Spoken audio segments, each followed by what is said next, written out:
নমস্কার, শুভ সন্ধ্যা। শাশ্বতী সিনহা টক্সে আপনাদের সবাইকে স্বাগত। সাপ্তাহিক গল্পের আসরে আপনারা শুনছেন বাণী বসুর দৌড়। আজ তৃতীয় অধ্যায় এবং শেষ অধ্যায়ও বটে। গল্প ভালো লাগলে চ্যানেলটিকে সাবস্ক্রাইব করে একটা লাইক দিয়ে কমেন্ট করে পাশে থাকবেন। দৌড় তৃতীয় অধ্যায়, ছোট্ট অধ্যায়, শুনতে থাকুন। শুরু করি।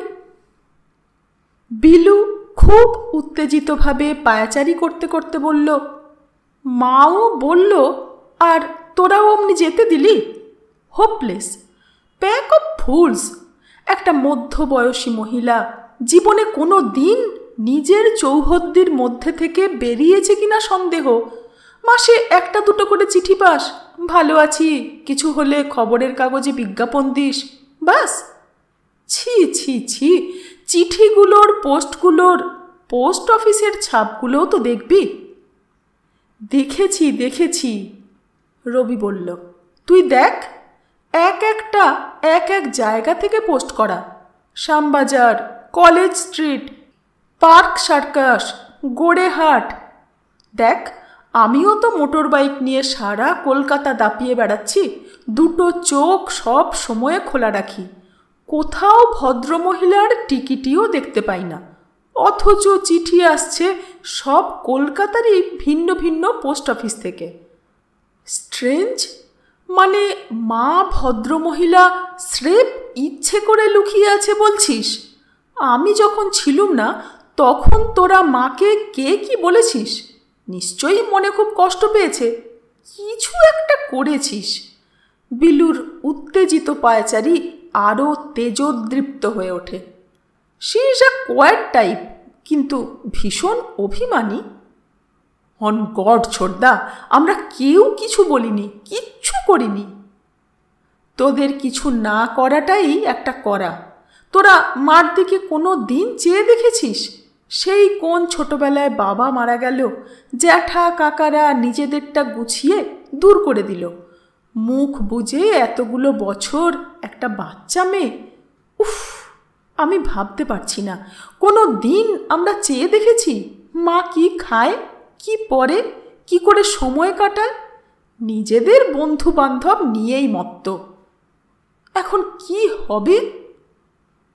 হঠাৎ রিনি ভীষণ কাঁদো কাঁদো হয়ে বলল, দাদা, ছোটদা, মা সেই রসময়ীর রসিকতার মতো করেনি তো? কাউকে দিয়ে আগে থেকে লেখা চিঠিগুলো পোস্ট করাচ্ছে। মা হয়তো আর। বিলু বলল, stop it Rini, stop it আইসে। ঠিক আছে, 6 মাসের জায়গায় 8 মাস পার হয়ে গেছে, বিজ্ঞাপন দেয়া যাক। রবি বিষণ্ণ মুখে বলল, ড্রাফটটা তুই কর বিলু, আমার মাথাটা কেমন। বিলু বলল, রিনি তুই কর। একটু পরে রিনি কাঁপা কাঁপা হাতে তার খসড়াটা এগিয়ে দিল। বিলু পড়ল, মা, তোমার এ কেমন রসিকতা? তোমার 6 মাসের মেয়াদ অনেক দিন পেরিয়ে গেছে, আমরা 3 জনে খুব চিন্তিত, ফিরে এসো। পড়ে বিলু বলল, ওয়ার্থলেস, কেউ যদি একটা কাজ ঠিক করে করতে পারিস, অভিমানে একটা মানুষ বাড়ি ছেড়ে গেল, তাকে অ্যাকিউজ করছিস? রসিকতা, খুব ফিরে আসবে। তারপর সে নিজেই খসখস করে লিখল, লিখে পড়ে শোনালো। মা, তোমার বিলু কেরালা থেকে জীর্ণ শীর্ণ হয়ে ফিরে এসেছে, লাংস ক্যান্সার, মৃত্যুশয্যায়। শেষ দেখা যদি দেখতে চাও তো অবিলম্বে ফিরে এসো। এমন সময়ে হাতে সুটকেস, পিঠে রুকস্যাক, সাদার ওপর নীলছাপ শাড়ি পরে মাথার ঝুঁটি বেঁধে রবি, বিলু, রিনির মা চিন্ময়ী চক্রবর্তী সিঁড়ি দিয়ে টকাটক উঠে এলেন। বললেন, কার লাংস ক্যান্সার? কে মৃত্যুশয্যায়? নিচের দরজা খোলা কেন? বাড়ির জিনিসপত্র সব ঠিকঠাক আছে তো? আমার ননস্টিক প্যান, বনচাইনার টি সেট, না চুরি ডাকাতি হয়ে গেছে? 3 জনেই সমস্বরে বলে উঠল, মা। চিন্ময়ী বললেন, দেখো বাপু, আমার হাতে বেশি সময় নেই, চান করে রিনি যদি কিছু রেঁধে টেঁধে থাকে তো খেয়ে, নইলে না খেয়ে বেরিয়ে যাব। একজন ভীষণ খিটখিটে সাহিত্যিকের সাক্ষাৎকার নিতে যাব, তারপর পার্ক স্ট্রিটে যাব ফটোগুলো নিতে। আমাতে আর সুশান্ততে মিলে আর্চিনস ফর ফলিং আর্কএঞ্জেলস বলে একটা স্টোরি করেছি।